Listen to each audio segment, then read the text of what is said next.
Hey guys, this is Preeti. Welcome back to my channel. दोस्तों, आज हम बात करने वाले हैं एक 2025 रिलीज्ड हॉलीवुड हॉरर थ्रिलर के बारे में जिसका नाम है 825 फॉरेस्ट रोड। इस कहानी की शुरुआत होती है एक एशली नाम की टीनेजर को दिखाते हुए जो अपने शहर के बारे में कुछ इम्पोर्टेंट रिसर्च कर रही थी। उसका ये रिसर्च इतना सिक्रेटिव था कि एक उसके बेस्ट फ्रेंड नेटली के अलावा किसी और को इसकी भनक तक नहीं थी, क्योंकि उसे पता था अगर उसके पेरेंट्स को पता चला तो वो इसे कंटिन्यू करने नहीं देंगे, जैसे नेटली के पेरेंट्स ने नहीं दिया। आखिर कौन सा माँ बाप चाहेंगे जानबूझकर अपने बच्चे को मौत के मुंह पे भेजना। एक दिन जब वो दोनों इसी टॉपिक पर वीडियो चैट पर बातें कर रहे थे तो एशली नैटली से कहती है कि उसे वो एड्रेस मिल चुका है जिसकी उन्हें तलाश थी। उसने ढूंढ निकाला है वो लोकेशन।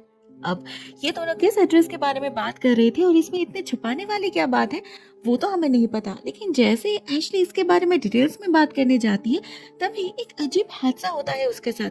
उसके दरवाजे पे कोई जोर जोर से दस्तक देने लगता है, जैसे कोई नहीं चाहता कि ये रिसर्च आगे बढ़े। इनिशियली तो एशली घबरा जाती है, उसे लगता है उसके पेरेंट्स होंगे तो वो जल्दी से अपने सारे रिसर्च पेपर छुपा देती है।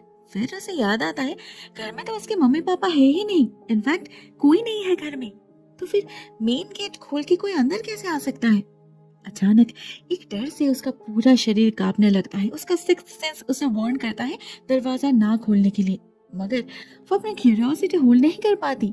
हिम्मत जुटाकर दरवाजा खोलती है वो और बाहर निकलकर पूरे घर को अच्छे से चेक भी करती है, ये सोचकर कि शायद ये उसके किसी दोस्त का मजाक होगा।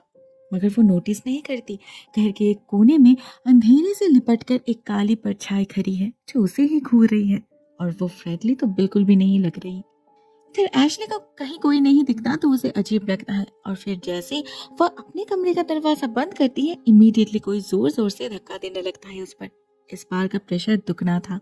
ऐसा लग रहा था जैसे कोई बहुत गुस्से में है और दरवाजा तोड़कर अंदर आने की कोशिश कर रहा है। कौन?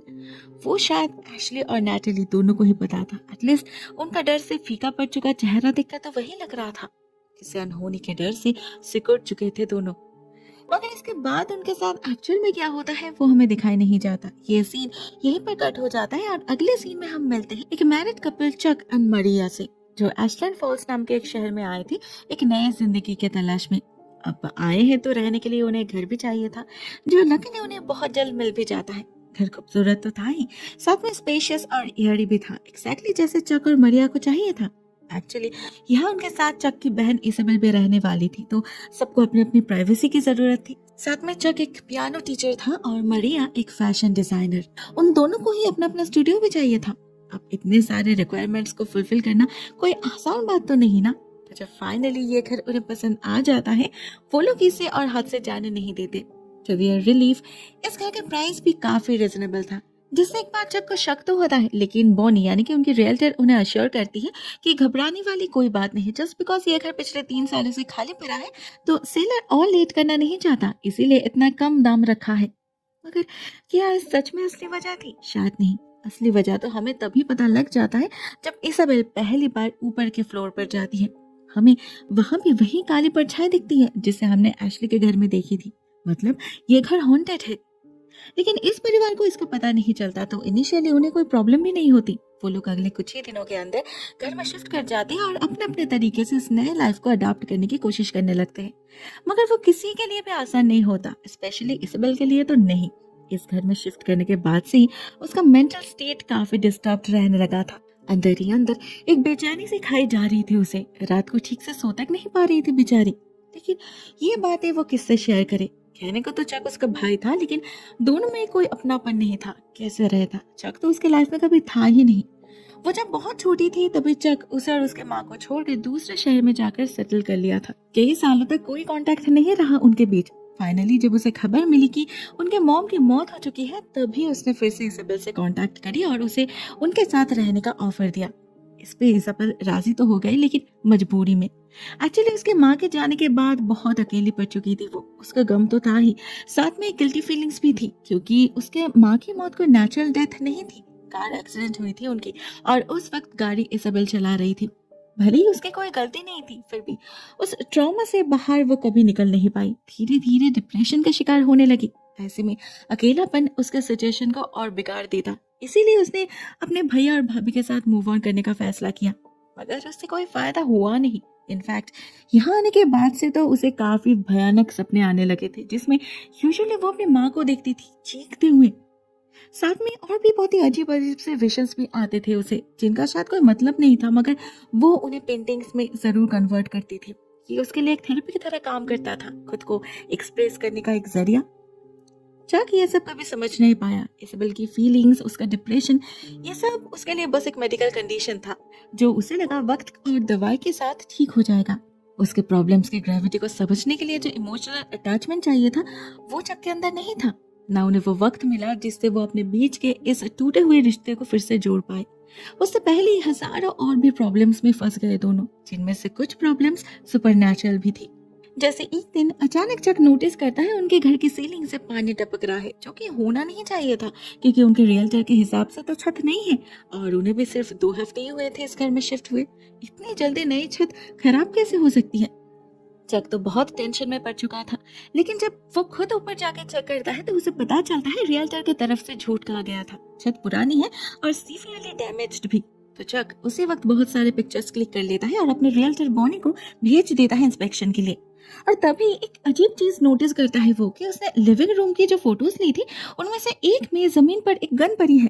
चक को समझ नहीं आता ये पॉसिबल कैसे हुआ। उसके पास तो कोई गन नहीं है और ना फोटोज क्लिक करते वक्त वहां कोई गन पड़ी थी, होती तो उसे जरूर दिख जाती।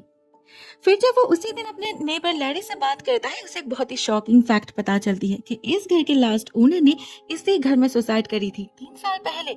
मतलब चक का शक सही था, इसीलिए इस घर की कीमत इतनी कम है।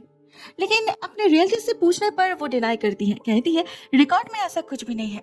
अब सच हो या झूठ, चक इस बात को राज रखने का ही फैसला करता है, क्योंकि फालतू में किसी को डराना नहीं चाहता था वो। लेकिन इसके अगले कुछ ही दिनों में इनके साथ जो कुछ भी होता है वो किसी को भी डराने के लिए काफी था। जिसकी शुरुआत होती है अगले दिन सुबह। चक नोटिस करता है किसी ने मारिया के मैनगन मार्था को बाहर यार्ड पे रख दिया है। उसे समझ नहीं आता क्या ये काम इसाबेल का है, पर वो ऐसा क्यों करेगी। जब चक ये बात ही सोच रहा था, ठीक तभी वहीं पर लैरी आकर उसे इसाबेल का ध्यान रखने के लिए कहता है। साथ में और भी बहुत कुछ कहता है वो, कि इस शहर में सुसाइड रेट बहुत ज्यादा है, कोई है यहाँ जो वल्नरेबल लोगों को सुसाइडल बना देता है, उन्हें इसाबेल को संभाल के रखना चाहिए। अब ये तो खुद चक को भी पता था कि उसकी बहन डिप्रेस्ड रहती है, लेकिन उसके साथ लैरी की इन बातों का क्या ताल्लुक। चक के मन में बहुत सारे सवाल थे, लेकिन वहाँ इसाबेल के आ जाने से लैरी चुप हो जाता है और जाते जाते वो सिर्फ इतना बता जाता है कि उसे लाइब्रेरी में जाकर इस शहर के हिस्ट्री के बारे में पढ़ना चाहिए और उनका एक ग्रुप भी है फ्रेंड्स ऑफ गार्डनिंग नाम से, अगर वो चाहे तो उसे भी ज्वाइन कर सकता है। अब उसकी कोई भी बात चक को तो समझ नहीं आई। ऐसा लग रहा था जैसे लैरी पहले में बात कर रहा था। उधर इसाबेल भी कहती है कि उसे मैनकिन के बारे में कुछ भी नहीं पता। तो इस सब से चक काफी ज्यादा कंफ्यूज्ड हो जाता है और वो डिसाइड करता है कि वो लाइब्रेरी जाएगा। आखिर कुछ तो मतलब होगा ना लैरी के बातों का, वही जानना था उसे। तो एज डिसाइडेड वो अगले दिन ही लाइब्रेरी में जा पहुंचता है और कुछ किताब भी उठा लेता है। लेकिन उन्हें घर ला पाए उससे पहले कोई उससे रोक लेता है, एक यंग लड़की जो कोई और नहीं एशली थी। लाइब्रेरी में बैठकर रो रही थी बेचारी, बहुत ही खराब हालत हो चुकी थी उसकी। वो चक को रिक्वेस्ट करती है उन किताबों को ना पढ़ने के लिए और जल्द से जल्द इस शहर को छोड़कर निकल जाने के लिए। ठीक इसी पॉइंट पे हम नोटिस करते हैं चक के हाथ में भी वही किताबें हैं जो एशली के घर में हमने देखी थी। इन्हीं पर तो रिसर्च कर रही थी वो। मतलब उसका सब्जेक्ट एशलैंड फॉल्स था, तो क्या उसकी ये हालत भी उसी रिसर्च का नतीजा है? आखिर क्या है इस शहर का राज? चक उसके बातों पर गौर नहीं करता, वो अपने रास्ते निकल जाता है और तभी उसकी नजर पड़ती है एक स्टैक ऑफ बुक्स पर जो जमीन पर ऐसे ही पड़ी हुई थी। पता नहीं क्यों वो जब इसके बारे में रिसेप्शन पे जाके इन्फॉर्म करता है, सभी काफी घबरा जाते हैं, ऐसे कोई बहुत बड़ी अनहोनी हो चुकी हो। चक इस सब में नहीं फंसता, वो घर आ जाता है और कुछ किताब लेकर बैठ जाता है। उसे कैसा इंटरेस्टिंग फैक्ट्स पता चलती है इस शहर के बारे में, जिनमें से सबसे इंटरेस्टिंग था रास्तों के पुराने नाम। पता चलता है वो अभी जिस घर में रहता है उसका प्रीवियस एड्रेस था 15 रोज लेन। कितना अच्छा नाम था ना।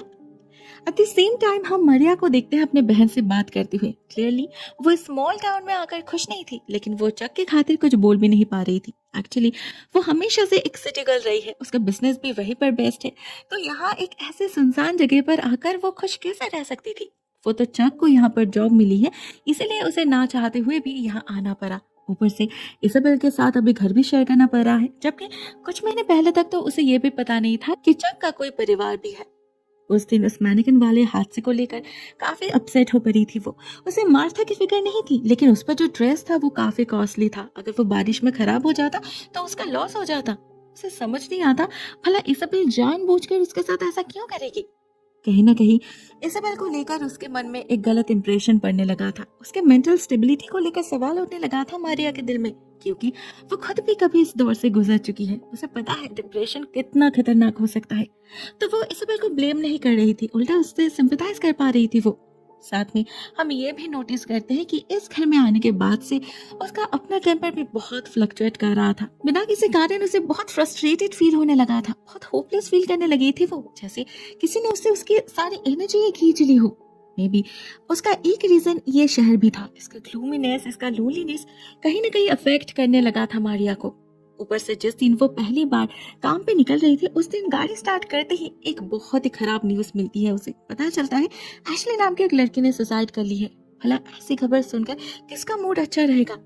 मारिया भी कुछ देर के लिए बिल्कुल स्टंट हो जाती है, लेकिन वो नोटिस नहीं करती उसकी गाड़ी के ठीक सामने वही काली परछाई खड़ी है। ऐसा लग रहा है जैसे इन लोगों की जिंदगी के हर पहलू से जुड़ा हुआ है वो। उधर ऑन द सेम डे घर में चक के साथ भी एक हादसा होता है। उसी दिन वो अपनी पियानो क्लासेस स्टार्ट करने वाला था, तो उसकी फर्स्ट स्टूडेंट ओलिविया भी आ चुकी थी।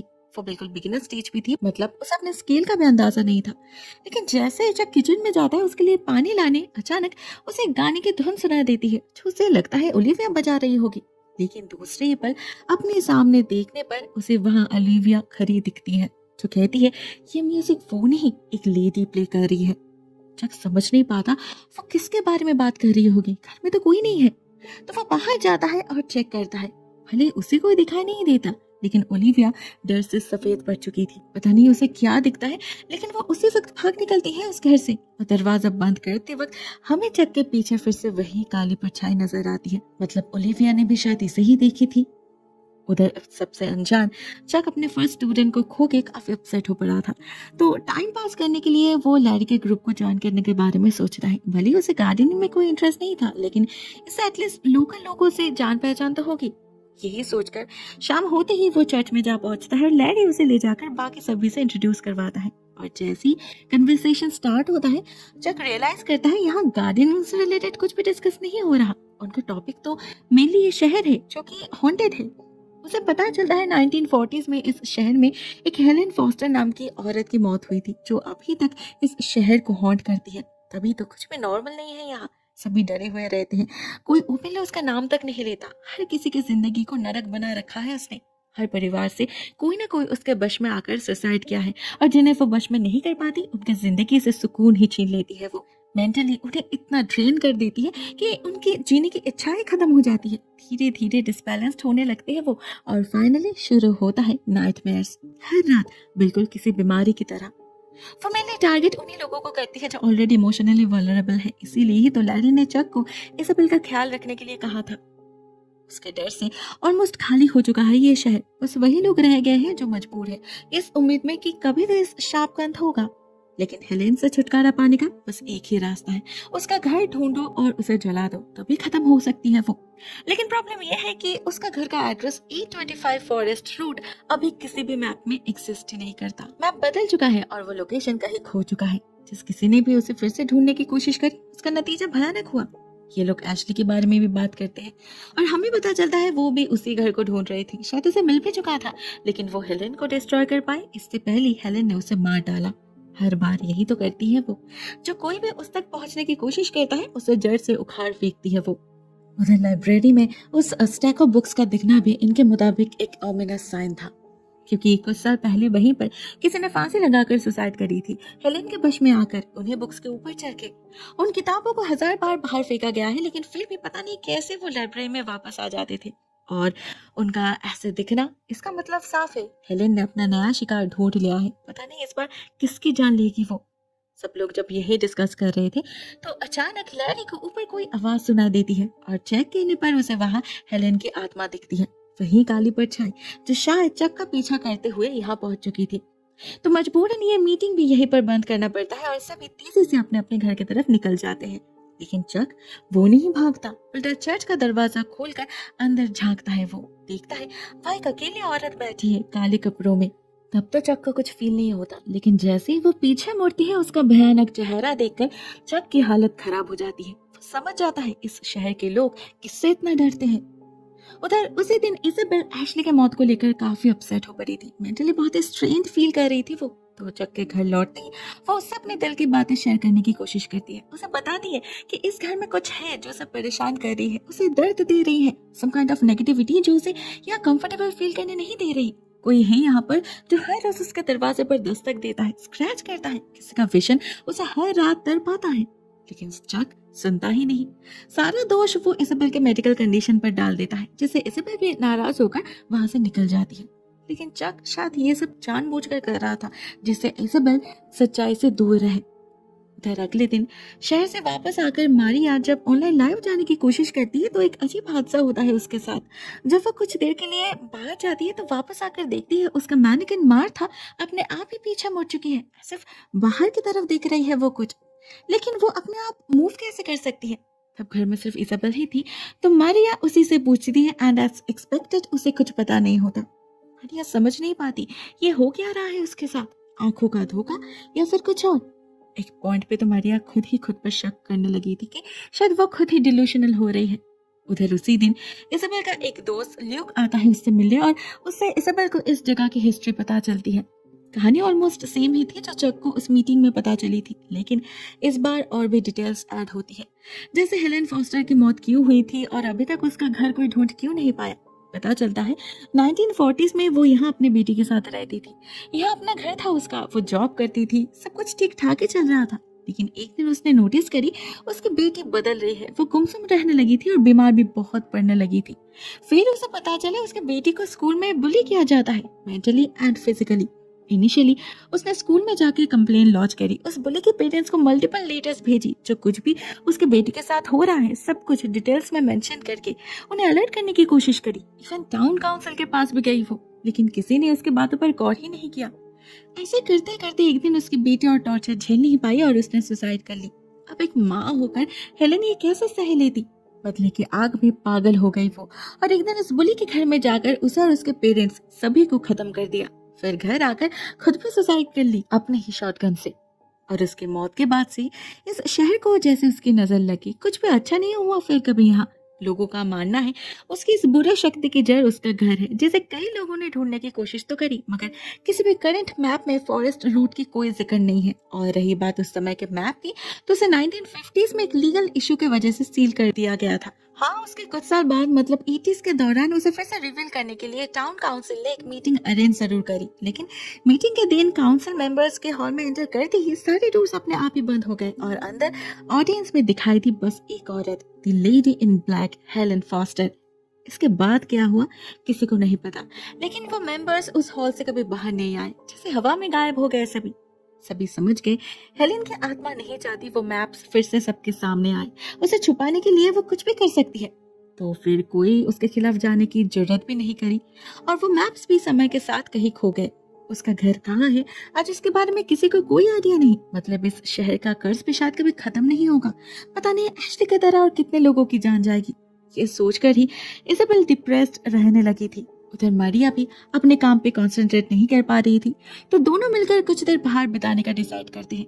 वैसे यहाँ ज्यादा कुछ तो नहीं था देखने लायक, बस एक आर्ट एग्जीबिशन चल रहा था जो मारिया को लगा इजाबेल को पसंद आएगा, इसीलिए दोनों वहीं चले गए। और इसी बहाने दोनों आपस में कुछ बातें भी शेयर करी। यहाँ हमें पता चला इजाबेल की तरह मारिया को भी एक मेंटल इलनेस है, बाइपोलर डिसऑर्डर नाम से। भले वो रोज मेडिसिन लेती है और उसके सिम्टम्स अभी अंडर कंट्रोल है, मगर इस घर में आने के बाद से ही वो जाने अनजाने में ट्रिगर्ड हो रही है। पता नहीं क्यों उसकी हालत भी इजाबेल से अलग नहीं है। और एक्जैक्टली यही बात वो इजाबेल को समझाना चाहती थी कि वो दोनों सेम जोन में है, इजाबेल खुद को अलग ना समझे। उसकी बातों से इजाबेल को सच में अच्छा लगने लगा था। इनफैक्ट इतने दिनों में पहली बार उसे कोई अपना फील हो रहा था, जो उसे अपने भाई के प्रति भी कभी फील नहीं हुआ। दोनों अच्छा वक्त बिताने लगे थे, लेकिन इसी बीच एक ऐसा कांड होता है जिससे उनकी बातचीत अचानक ही बंद हो जाती है। एग्जीबिशन में अचानक भाग दौड़ मच चुकी थी। सभी को घर लौटने के लिए कहा जा रहा था क्योंकि वहीं पर मौजूद एक पेंटिंग में अचानक हेलेन की आत्मा दिखाई देने लगी थी। उस पेंटिंग को इमीडिएटली ढक दिया जाता है और एग्जीबिशन को भी वहीं पर स्टॉप कर दिया जाता है। इजाबेल और मारिया भी घर लौट आते हैं, लेकिन हेलेन से पीछा छुड़ा नहीं पाते दोनों। मे बी इसलिए क्योंकि ये दोनों उसके नजरों में वल्नरेबल थे। पोटेंशियल टारगेट थे। शुरुआत होती है इजाबेल से। उस रात जब वो अपने कमरे में सो रही थी तो देर रात अचानक उसके क्लोजेट की लाइट जल उठती है अपने आप। तो इजाबेल जाकर उसे बंद करती है और फिर से सो जाती है। लेकिन कुछ देर बाद वो लाइट फिर से ऑन हो जाता है। इस बार इजाबेल और सिर्फ उसे ऑफ ही नहीं करती बल्कि उस लाइट को ही निकाल के अपने पास रख लेती है, मगर इससे फायदा कुछ नहीं होता। कुछ देर बाद फिर से क्लोजेट के अंदर से रोशनी निकलने लगती है और साथ में दिखाई देते हैं किसी के दो काले और लंबे हाथ। ये हेलेन थी जो इजाबेल पर हावी होने की कोशिश कर रही थी। उसका भयानक रूप देखकर तो किसी की भी हालत खराब हो जाती, इजाबेल की भी होती है। वो जोर से उसे चीखने लग जाती है और उसी चीख से उसकी नींद टूट जाती है। मतलब वो सपना देख रही थी। लेकिन अगर ये सब सपना था तो उसके साइड टेबल पर वो बल्ब कहाँ से आया? धीरे धीरे इजाबेल को यकीन आने लगा था कि यहाँ सच में कुछ गड़बड़ है। हेलेन की कहानी सिर्फ एक मिथ नहीं है, जिस पर गुजरता है सिर्फ उसी को पता चलता है। यही तो खेल है उसका, लोगों को पागल बनाना, जिससे वह खुद ही खुद पर फ्रस्ट्रेटेड हो जाए, हेल्पलेस फील करने लगे और फाइनली सुसाइड कर ले, एक्जैक्टली जैसे उसने किया था। उधर इसी बीच मारिया के साथ भी एक सिमिलर हादसा होता है। उसके लाइव स्ट्रीम के दौरान अचानक उसके मैनिक्विन के हाथ हिलने लगते हैं, जो उसे तो नजर नहीं आता लेकिन उसके व्यूअर्स क्लियरली देख पाते हैं। और कुछ तो उसे कॉल करके वार्न करने की कोशिश भी करते हैं कि उसका घर हॉन्टेड है, उसे जल्द से जल्द वहां से निकल जाना चाहिए। लेकिन जब वो उन मैसेजेस को देखती है तब तक मार्था उसके पीछे से गायब हो चुकी थी। अपने आप ही चलकर वो दूसरे कमरे में पहुंच चुकी थी और मारिया के वहां जाने पर उसके सामने वो अपना फेस टर्न करती है, एक्जैक्टली जैसे हेलेन ने चक को देखकर अपना फेस टर्न किया था। उसी रात चक के घर लौटने पर मारिया उसे सब कुछ बताती है और उस मैनिक्विन को जलाकर राख भी कर देती है। लेकिन उन्हें पता था इससे कुछ होगा नहीं, ये मैनिक्विन तो बस एक जरिया था, असली शैतान तो अभी भी उनके घर में ही छुपा है। वो दोनों उसी दिन डिसाइड कर लेते हैं कि उन्हें यह घर छोड़ना होगा। हाँ, ये उनके लिए एक बहुत बड़ी लॉस होगी क्योंकि ये घर बेचना आसान नहीं होगा। मे बी उन्हें किसी छोटे से कैंपस हाउस में शिफ्ट करना पड़ेगा और इजाबेल को अपने डॉर्म में, लेकिन वहां एटलीस्ट उन्हें शांति तो मिलेगी। चक मारिया और इजाबेल से सामान पैक करने के लिए कहकर घर से बाहर चला जाता है कुछ जरूरी काम निपटाने। कहीं ना कहीं उसे बहुत गिल्टी फील हो रहा था क्योंकि उसे पता था इजाबेल कभी यहाँ आना नहीं चाहती थी, उसी ने उसे इंसिस्ट किया था और अभी उसी के कारण बेचारे को कितना कुछ भुगतना पड़ रहा है। उधर इजाबेल भी अभी तक घर में नहीं थी तो उसे ये सब कुछ भी पता नहीं चलता। वो ज्यादा कुछ पूछती भी नहीं क्योंकि उसे ऑलरेडी अंदाजा लग चुका था इस घर में क्या हो रहा है। और वैसे भी वो खुद भी तो इस घर से जाना चाहती थी। तो वो अपना सामान पैक करने लगती है और इसी बीच उससे मिलने आता है ल्यूक, जो कमरे में एंटर करते ही एक फोटो फ्रेम की तरफ इशारा करके कहता है तुम्हारी माँ बहुत खूबसूरत है, अभी मुलाकात हुई थी उनसे। ये सुनकर तो इजाबेल बिल्कुल शॉक्ड रह गई। उसकी माँ कैसे दिख सकती है लुक को, वो तो मर चुकी है। उधर लुक 100% कॉन्फिडेंट था कि इस फोटो में जो लेडी है उसी ने दरवाजा खोला था उसके लिए। अब इसका एक ही मतलब हो सकता था, लुक ने जिसे देखा है वो कोई और नहीं हेलेन होगी, उसके माँ के रूप में। ये बात कितनी सच है वो भी इजाबेल को अगले ही पल पता लग जाता है जब उन्हें नीचे से एक घोंसली आवाज सुनाई देती है, कोई उसे पुकार रहा था। तब मारिया भी नीचे ही थी। हॉलो से गुजरते वक्त किचन से कुछ आवाज आने पर वो वहां जाती है और देखती है किसी ने सारे बर्तनों को एक के ऊपर एक स्टैक करके रख दिया है। उसके एंटर करते ही कोई उन्हें एक के बाद एक जमीन पर फेंकने लगता है, साथ में कोई डरावनी आवाज में उनका नाम लेकर पुकारने भी लगा था। आवाज इतनी डरावनी थी कि मारिया की बोलती बंद हो गई थी। वो भागकर बाहर आ गई और एक कोने में छुप गई। उधर तब तक इजाबेल और लुक भी नीचे आ चुके थे। उस आवाज को सुनकर लुक तो वहां से भाग निकलता है, लेकिन इजाबेल उस बुलावे को इग्नोर नहीं कर पाती। मारिया उसे रोकने की बहुत कोशिश करती है लेकिन वो रुकती ही नहीं, डायरेक्टली किचन में जा पहुंचती है उस डैन के पास। लेकिन वहां जैसे ही उसे उस डैन का चेहरा नजर आता है उसका तो होश ही लौट आता है। वो तुरंत मारिया को लेकर घर से भागने की कोशिश करती है लेकिन सारे दरवाजे ऑलरेडी बंद हो चुके थे। तो वो ऊपर भागती है अपने अपने कमरे की तरफ। इससे इजाबेल तो बच जाती है लेकिन मारिया उस शैतान से छुप नहीं पाती। वो हमला कर देती है मारिया पर। इजाबेल अपने कमरे से बस उसकी चीख ही सुन पाती है। सरप्राइजिंगली कुछ देर बाद सब कुछ बिल्कुल नॉर्मल हो जाता है। मारिया खुद आती है इजाबेल के कमरे में उसे संभालने और तभी इजाबेल नोटिस करती है मारिया का चेहरा बिल्कुल सफेद पड़ चुका है, खून बह रहा है उसके नाक से। फॉर्चुनेटली इसके कुछ देर बाद ही चक लौट आता है और मारिया को संभाल लेता है। वो बहुत ही ज्यादा कमजोर पड़ चुकी थी लेकिन उसकी आंखें वो तो कुछ और ही कह रही थी, जैसे वो किसी ट्रांस में हो। लुक समझ चुका था इस सब की जड़ उसी घर में छुपा है।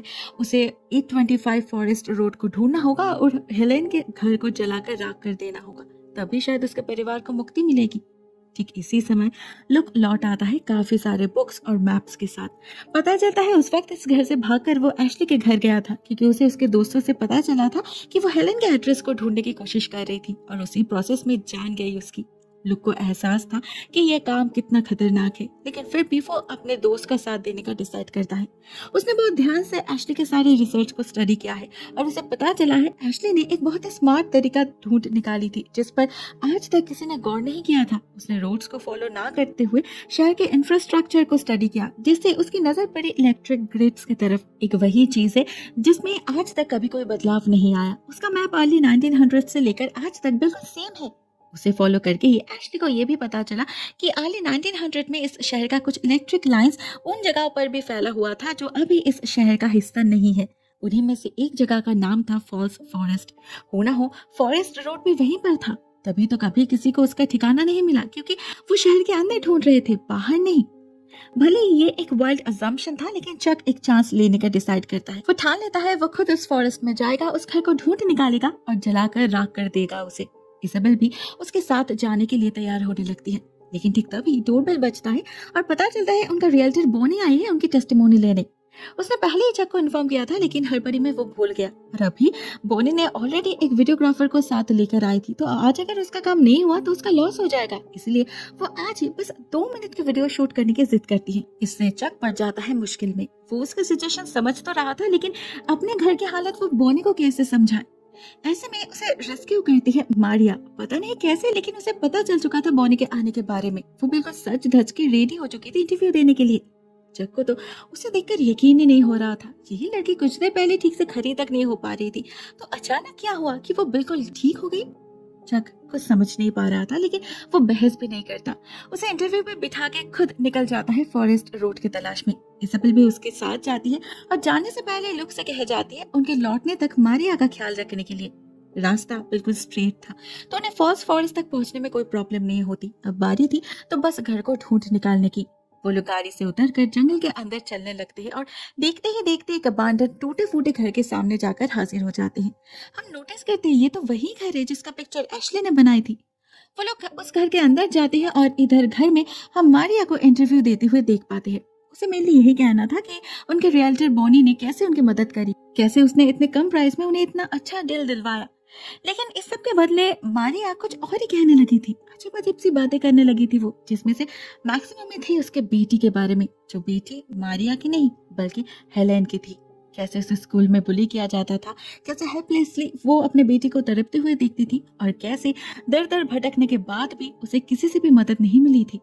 इन बातों से ग्रेजुअली वहां मौजूद सभी समझ जाते हैं कि उनके सामने भली मारिया बैठी है, लेकिन उसके अंदर से असल में हेलेन बात कर रही है। या तो वो पहले ही मर चुकी है, हेलेन ने शायद उसके लाश पर कब्जा किया है, या फिर उसने सिंपली उसका रूप लिया है, जैसे उसने कुछ देर पहले इसाबेल के माँ का रूप लिया था। जो भी हो, हेलेन फिर से एक बार लौट आई थी अपना बदला लेने। उसका गुस्सा अभी तक खत्म जो नहीं हुआ था, ना पूरा हुआ था उसका बदला, जो शायद तब तक पूरा नहीं होगा जब तक ये शहर है।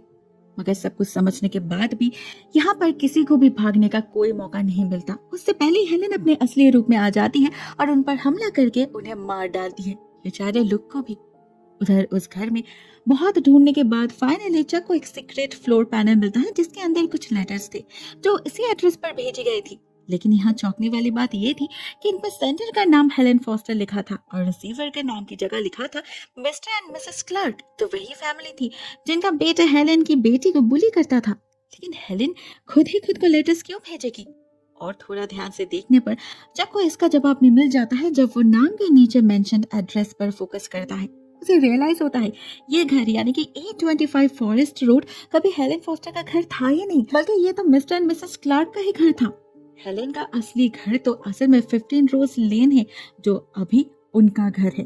मतलब वो इतने दिनों से हेलेन के घर में रह रहे हैं, तो अभी शायद उन पर उसका इफेक्ट इतना ज्यादा है।